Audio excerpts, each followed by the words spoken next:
तो वहीं पूर्व उद्योग और परिवहन मंत्री और हमीरपुर संसदीय क्षेत्र के चुनाव प्रभारी विक्रम ठाकुर ने इंडिया न्यूज संवाददाता जीवन कुमार से विशेष बातचीत की और आइए आपको सुनाते हैं उन्होंने क्या कुछ कहा। नमस्कार, मैं हूं जीवन कुमार और मेरे साथ इस वक्त खास बातचीत के लिए हैं पूर्व सरकार में मंत्री रहे विक्रम ठाकुर जी। सर, आपका इंडिया न्यूज में स्वागत है। नमस्कार, बहुत बहुत धन्यवाद आपका। सर, आप हमीरपुर संसदीय क्षेत्र के प्रभारी हैं। 2024 के चुनाव को किस तरह से देख रहे हैं सर? 2024 के चुनाव में Bharatiya Janata party polling booth स्तर से अपनी तैयारी कर रही है और मुझे पूर्ण उम्मीद है कि पूरे हिमाचल प्रदेश में, केवल मैं हमीरपुर पार्लियामेंट्री की बात नहीं करूंगा, यहाँ तो मेरा एज ए प्रभारी मुझे लगाया ही है, लेकिन जिस प्रकार की परिस्थितियां और जिस प्रकार का वातावरण पूरे हिमाचल प्रदेश में देखने को मिल रहा है, चारों की चारों सीटें भारतीय जनता पार्टी यहाँ से जीतेगी। सर, इस बार मुख्यमंत्री और उप मुख्यमंत्री इसी लोकसभा क्षेत्र से हैं, कितनी बड़ी चुनौती मानते हैं सर? ये जो मुख्यमंत्री और उप मुख्यमंत्री आप बता रहे हैं, इस जो लोकसभा क्षेत्र की बात आप कर रहे हैं, ये दोनों नए नहीं आए हैं, पहले ये यहाँ के एमएलए थे।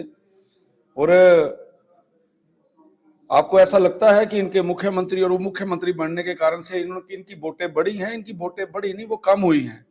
जो लोगों के बीच में बोलकर ये लोग आए थे, जिसके कारण से सरकार बनी है।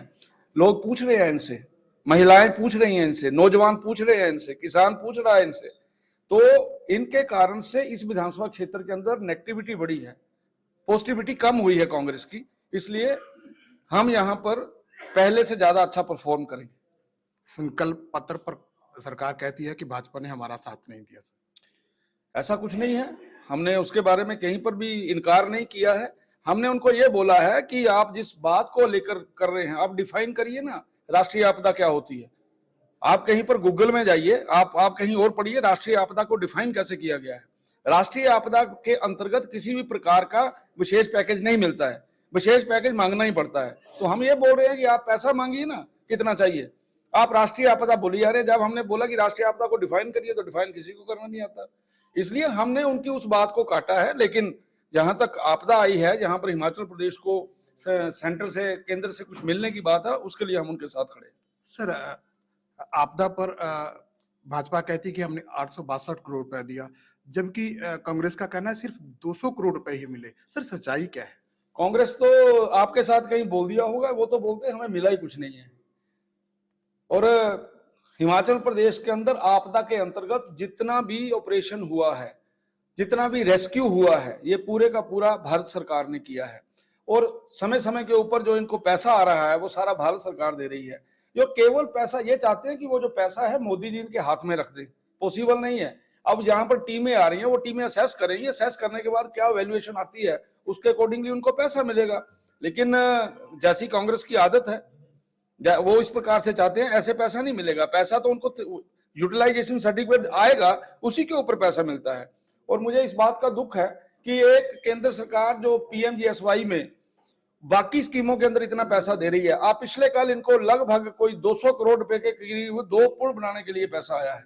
तो ये मुझे दुख है कि इतना कुछ आने के बावजूद वो इस प्रकार की बातें कर रहे हैं। सर, श्वेत पत्र पर इन्वेस्टर मीट और दूसरी जो गारंटी हैं, उन पर सरकार ने बहुत कहा कि बहुत अच्छा हुआ है, फिर भाजपा इतना तल्ख क्यों सर? श्वेत पत्र जो है, उस श्वेत पत्र के ऊपर मुझे समझाने में केवल सभी को बताना पड़ता है, विधानसभा के अंदर जब इस प्रकार की कोई व्यवस्था रखी जाती है, तो विधानसभा में सभी लोग उसमें पार्टिसिपेट करके क्वेश्चन आंसरिंग करते हैं।